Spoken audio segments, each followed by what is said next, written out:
Now, for the longest time, I never really used Windows Phone.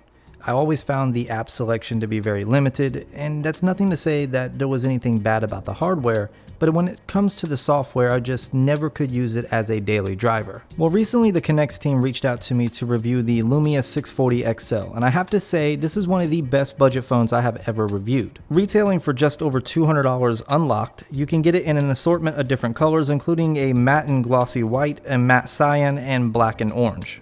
Inside the box, you're going to find the Lumia 640 XL sitting right there on top. We'll go ahead and set it to the side, and then you're going to find your quick start guide, and then inside that empty baggie was actually the 3000 milliamp hour battery. You also get a one-piece charger, so the data cable does not separate from the wall wart. So we'll go ahead and remove this thing out of the plastic and then peel off the protective pieces covering the power button, as you can see here, and then there's another protective piece covering the volume rocker. We'll go ahead and remove it as well. On the right hand side of the device, you're going to find your power button and your volume rocker, which are both done in plastic. Now the power button is almost centered to the device, which is perfectly placed given the size of this phone. Moving up to the top of the Lumia 640 XL, you're going to find your 3.5mm headphone jack, and then on the bottom, all you're going to find is your micro USB charging port. The microphone is actually on the front of the phone right underneath the display. Now the back of the phone is done in plastic, so you're not going to get any premium materials or anything like that, and then you can see the Microsoft logo right there in the center, as well as the Zeiss logo. So it does have the Zeiss optics built into the camera, and then you can see the speaker as well as a single LED flash,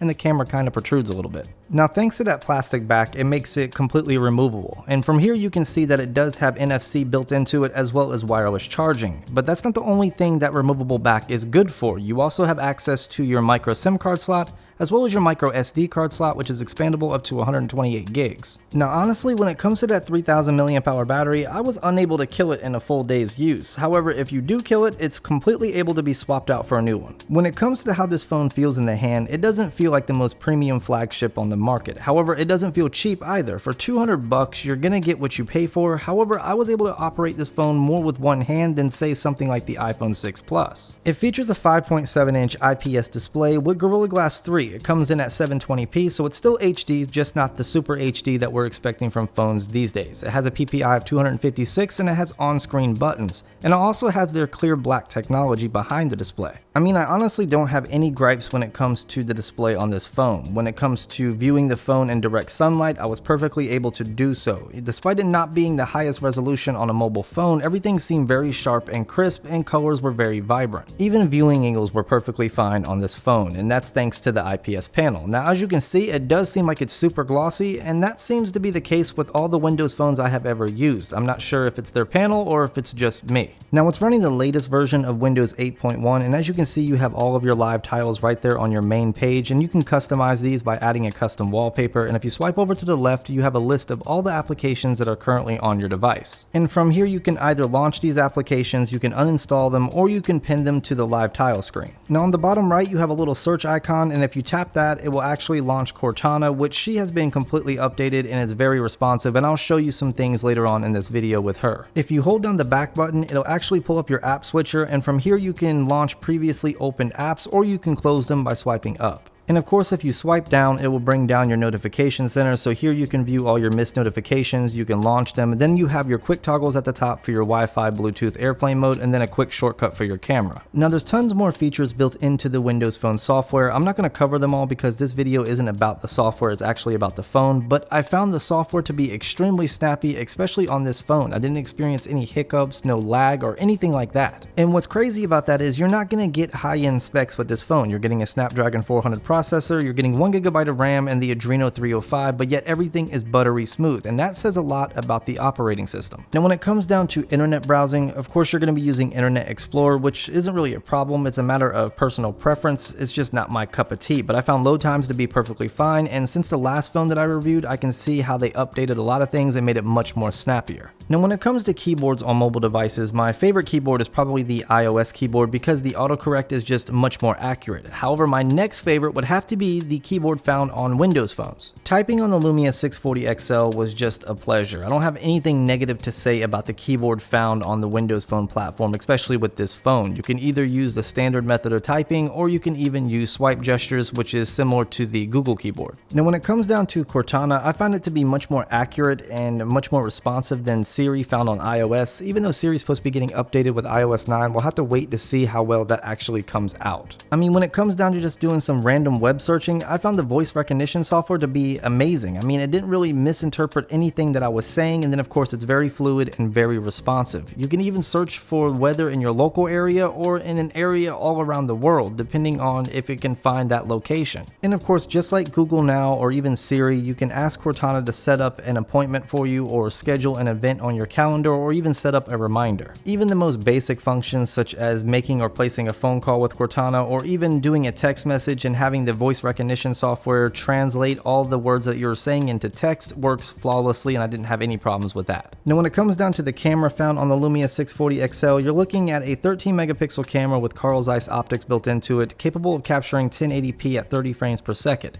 The front-facing camera is 5 megapixels, it has a wide-angle lens, and of course is 1080p as well. If there's one area Lumia phones shine in, that's their cameras and their camera software. And I have to say, even though this phone is just over $200 unlocked, they did not slouch in the camera department at all. Now when it comes to the camera software, you have manual controls over your white balance, your ISO, your focus, your shutter speed, and your exposure. And the only thing it's really missing is optical image stabilization. But I'll hush and let you guys be the judge by showing you some samples.